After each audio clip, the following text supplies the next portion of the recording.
Welcome to the Bible Stories with Gian channel. Imagine a group of people living in ancient Egypt, outsiders, misunderstood, and often labeled as rebels or mercenaries. Who were they? Could they be the same people we know as the Hebrews in the Bible? Today we dive into one of the most fascinating mysteries of ancient history, the story of the Habiru and their possible connection to the Israelites. Stick with us as we unravel this historical enigma, connecting ancient records with biblical accounts to uncover powerful lessons of faith, resilience, and purpose. Throughout history, scholars and seekers of truth have puzzled over the identity of the Hebrews mentioned in the Bible. Were they the same as the mysterious Habiru frequently mentioned in ancient Egyptian and Mesopotamian texts? The Bible tells us about the Israelites, descendants of Abraham, Isaac, and Jacob, who lived in Egypt, eventually becoming enslaved and later delivered by Moses under God's divine guidance. But could these biblical Hebrews also be linked to the Habiru, a group described in ancient records as wandering outcasts, rebels, and laborers? The name Habiru has appeared in texts dating back to 4,000 years ago, with variations like Apiru or Hiru. In some ancient languages, these terms were associated with people seen as outsiders or even troublemakers.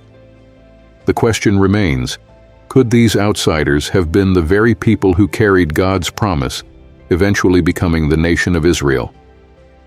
The Habiru were known across the Middle East and mentioned in records from Egypt, Canaan, and Mesopotamia. They weren't an ethnic group but a collection of marginalized individuals, servants, mercenaries, and sometimes bandits. In the famous Amarna letters, Canaanite rulers described them as disruptive forces threatening established societies. In the Bible, we see similar descriptions of the Israelites as a wandering people. Abraham, for example, was a nomad who left his homeland to follow God's call. His descendants, Jacob's family, eventually settled in Egypt during a famine. Over time, their status changed. They went from being welcomed guests to enslaved laborers under a pharaoh who feared their growing numbers. While the Habiru were often seen as rebels or outcasts in historical records, the Bible paints the Israelites as God's chosen people. Despite their struggles, they carried a divine promise. God had told Abraham that his descendants would become a great nation. This promise sustained them through generations of hardship. One striking similarity between the Habiru and the Israelites is their marginalized status. The Israelites, like the Habiru, were often viewed as outsiders. Yet, this very marginalization became the foundation for their faith. They learned to rely not on earthly power, but on God's provision and protection. The Bible's account of the Exodus offers one of the most inspiring stories of faith and freedom. Led by Moses, the Israelites escaped slavery in Egypt through a series of miraculous events orchestrated by God. Could this group of people, the biblical Hebrews, have included individuals or tribes identified as Habiru in Egyptian records? Some scholars suggest a connection between the Habiru and the Shasu, nomadic groups also mentioned in Egyptian texts. These groups, like the Israelites, lived on the edges of society and were often misunderstood. The Bible describes the Israelites as being joined by a mixed multitude during the Exodus, further indicating they were not an isolated ethnic group, but a community united by faith. Whether or not the Habiru and the Hebrews are the same, their stories share a common thread: the resilience of a people who overcame adversity. The Israelites' journey from slavery to the Promised Land reminds us that God often chooses the overlooked and marginalized to fulfill His purposes. The Habiru's reputation as rebels and outcasts parallels how the Israelites were treated in Egypt.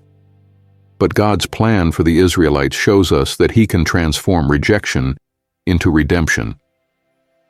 Their story teaches us to trust in God's timing and to hold on to hope, even in the darkest circumstances. The mystery of the Habiru invites us to reflect on our own lives. Are there moments when we feel like outsiders, misunderstood, or marginalized? Just as God worked through the Israelites, He can work through us.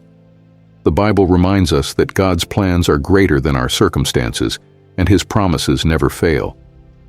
As we consider the possible connection between the Habiru and the Hebrews, one thing becomes clear. These stories are a testament to God's ability to turn trials into triumphs. The Israelites' journey reminds us that faith can carry us through any challenge, and God's promises are always worth the wait. So could the Habiru have been the Hebrews of the Bible? While the answer isn't definitive, their stories intersect in ways that inspire and challenge us to look deeper into history and Scripture. As we ponder this mystery, let's remember the greater truth. God uses even the most unlikely people to accomplish His will. Thank you for joining us on this journey into the past. If this story has inspired or intrigued you, don't forget to like, share, and leave your thoughts in the comments below. Could the Habiru and the Hebrews be one and the same, or were they simply intertwined by history? We'd love to hear your perspective. May God bless you and keep you, and we'll see you in the next video. Take care.